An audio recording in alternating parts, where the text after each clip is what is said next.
Pravljični kotiček z Diano na Temi. Kids TV. Dober večer, otroci. Danes se na potep podamo z radovednimi smrčki. Skupaj ugotovimo, kaj počnejo reševalci. V deželi, kjer je vse daleč blizu in se nebo dotika zemlje in morja ter tema svetlobe, živijo 4 prijatelji. Psiček Vili, zajček Bernardo, mali ježek Rafko in jež Bartolomej.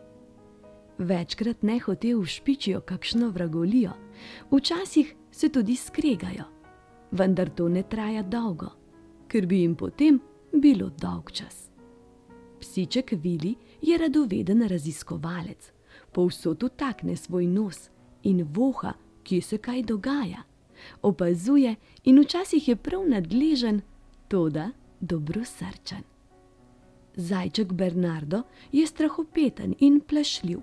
Rad se kam skrije in se zlahka ne prikaže, ko ga iščejo. Zanj ni nič preprosto, čeprav je tudi pogumen. Ježek Rafko je najmirnejši in se rad prilagaja prijateljem. Je potrpežljiv ter se ne razburja. Poslušen je in če pride ovira na cesto, si izbere drugo pot. Jež Bartolomej je najstarejši. Deli mnenja in nasvete, ne ovinkari, vse pove jasno in glasno. Je pravi modrijan. Reševalci 112. Vili je opazoval vrabčke in kosa, ki so v luži tako močno čofotali in frfotali, da je bil tudi sam moker. Ko so odleteli, je stopil bliže in se umil. Stresel je odvečne kaplje s kožuščka in šel do ostalih prijateljev. Bili so že prebujeni, ker jih je vreščanje vrabčkov zdramilo. Malo so še poležavali, se pretegovali in zehali ter počasi vstali. Trebuščki so se oglašali, lačni so bili. Pojedli so sadni zajtrk, se umili in še malo lenarili na soncu. Med valjanjem po travi so se domislili, da bi lahko šli raziskovat gozdne skrivnosti. Vili je takoj začel veselo lajati, Bernardo pa cepetati s tačkami. Odpravili so se v globino gozda. Vili je tekel naprej, oslinil in bevskal na vse, kar je opazil in ovohal. Bil je ves umazan, toda Bartolomej mu ni nič rekel. Ko se bodo vračali, ga bo opomnil, naj se umije v potočku. Bernardo je poskakoval okoli dreves in grmov. Občasno se je ustavil, dvignil uhlje, prisluškoval in nato odskakljal naprej. Rafko in Bartolomej sta počasi hodila, opazovala velika drevesa, zobala gozdne jagode, ki sta jih našla, in tako so prispeli do gozdne jase. Vili in Bernardo sta si ogledovala cvetlice, metulje, čmrlja in čebele. O, kako je tukaj lepo, je rekel Rafko. Bartolomej je začel gristi bilko. Poglej, to je kislica. Okusna je, sploh če je kdo žejen in ni nikjer vode. Res je dobra, je polnih ust momljal Bernardo. Tudi Vili je poskusil. Nakremžil se je, zanj je bila prekisla. Rafku je bila kislica všeč. Ves nasmejan je cmokav, si napolnil trebušček, se zleknil ter počival. Bartolomej se je odločil, da mu bo sonce koristilo. Legel je zraven Rafka in skupaj sta zadremala. Viliju in Bernardu pa ni bilo do lenarjenja. Sprehajala sta se in poskakovala, opazovala čebele in čmrlje, kako nabirajo med. Ena od čebel je priletela čisto blizu Bernardovega uhlja. Ustrašil se je, poskočil visoko v zrak ter zdirjal proč. Vili ga je zaman klical, naj se ustavi in naj ne dirja okrog kot brez glave. Nenadoma se je zaslišal glasni au. Zdramila sta se tudi Bartolomej in Rafko. Kaj je pa zdaj to? Jež niti dremati ne more v miru, ne da bi ga kdo motil, se je jezil Bartolomej. Tedaj pa je pritekel Vili in jima pojasnil, da je kričal Bernardo. Ker se je ustrašil čebele in njenega pika, je brezglavo zdirjal proč. Vsi trije so se odpravili pogledat, kaj se je zgodilo. Ko so prispeli skoraj na drugi konec jase, so ga našli. Javkal je na ves glas in pestoval prednjo tačko. Ojej, au, ojej, boli, je stokal kar naprej. Bartolomej je hitro pregledal tačko, jo odtipal in rekel: Mislim, da je zlomljena. Najbolje, da pokličemo reševalce. Obrnil se je k Viliju in mu naročil, naj hitro steče do starega hrasta. Tam ima na sredini debla gnezdo šoja. Pove naj ji, da si je zajček sredi gozda zlomil tačko in da nujno potrebujejo reševalce. Naj odleti do prvega telefona in pokliče 112. Vili je odvihral, kar so ga nesle tačke. Poiskal šojo in ji posredoval Bartolomejevo sporočilo. Šoja ga je pazljivo poslušala, potem pa razprla krila in odletela. Vili se je vrnil k drugim in skupaj so počakali na reševalce. Kmalu so zaslišali sireno. In po gozdni poti je pripeljal rešilni avtomobil.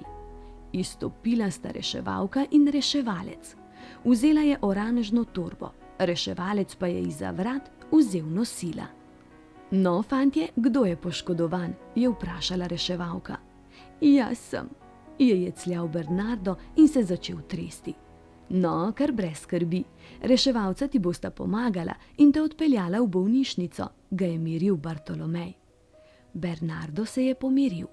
Reševalca sta mu previdno povezala tačko, ga naložila na nosila in odnesla do reševalnega vozila.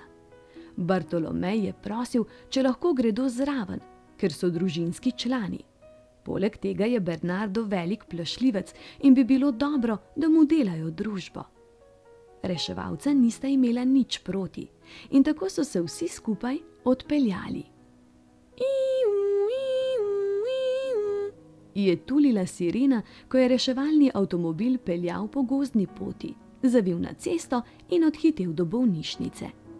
Reševalca sta prijela nosila in odnesla Bernarda in ostale v ordinacijo. Ko je prišel zdravnik, je Bernarda celega pretipal, pregledal, potem pa naročil medicinski sestri, da ga odpelje do rentgenskega oddelka. Ker vsi niso smeli v sobo z rentgenskim aparatom, je šel samo Bartolomej, da Bernarda ne bi bilo preveč strah. Hitro so mu slikali tačko in odpeljali nazaj do zdravnika. Kmalu je prišel z velikim črnim listom v roki. To je bila fotografija, rentgenski posnetek Bernardove tačke. Začudili so se, ko jim je zdravnik pokazal s prstom na sliko. O, je odprtih ust gledal Rafko. A tiste bele palice, a tisto so kosti? Je tiho vprašal Bartolomeja. Zdravnik ga je slišal, se nasmehnil ter razložil, da tiste bele palice so res kosti in da si je Bernardo nalomil pod lahtnico. Pokazal jim je vidno razpoko od blizu. Imaš srečo, zajček, kost je samo počena, ni zlomljena. Dali ti bomo mavec in trikotno ruto, čez 14 dni pa moraš priti spet na slikanje. V tem času bi se morala razpoka zarasti. Medicinska sestra jih je na vozičku odpeljala v mavčarno. Tam mu je tehnik mavčar snel povoje in opornico, previdno in narahlo naravnal tačko in rekel Bernardu, naj bo čisto pri miru. Hitro, toda previdno, mu je na tačko nanesel mavec od prstkov do komolca. Ko je končal, je moral Bernardo mirovati še nekaj časa, da se je mavec posušil. Tako, sedaj pa nobenega skakanja in divjanja po gozdu. 14 dni moraš mirovati, da se rana lepo zaceli, je razložil mavčar. Bernardo je začel stokati. Ojej, 14 dni je ogromno veliko časa. saj bomo pomagali, da ti bo hitreje minilo. Toda moral boš potrpeti, druge izbire ni, mu je pojasnil Bartolomej. Potem se je obrnil k reševalcu in zaprosil, če jih lahko odpelje do konca ceste, kjer se začne gozd. Po gozdni poti bodo nadaljevali peš. Seveda, z veseljem vas peljem. Izstopili so in nadaljevali pot proti brlogu. Vili je pomagal Bernardu, podpiral ga je in tako so previdno in počasi prišli do cilja. Sonce je že zahajalo in začelo se je mračiti. Bernardo je legel na svoje ležišče, Bartolomej pripravil večerjo, Vili in Rafko pa sta opazovala Bernardovo tačko v mavčni obvezi. Kako boš spal s to težko stvarjo na tački, je zanimalo Rafka. Bom že kako. Pazil bom, kako ležim in se obračam.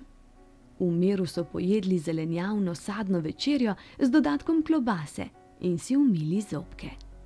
Polegli so po posteljah in počasi zaspali.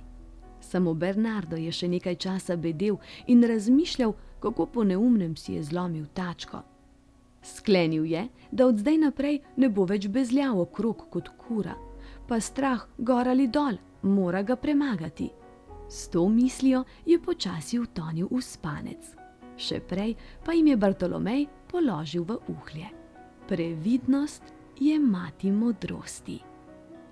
Bo držalo, da moramo biti previdni, a včasih se tudi kljub previdnosti kaj zalomi. In takrat imamo na srečo reševalce, ki nam priskočijo na pomoč. Zato ne pozabite, številka 112 je tista, ki prikliče reševalce, takrat, ko jih zares potrebujemo. Zdaj pa le zaprite oči, z mehko dekico se pokrite, mene pa v svojem srčku skrite. Objem, poljubček in lahko noč.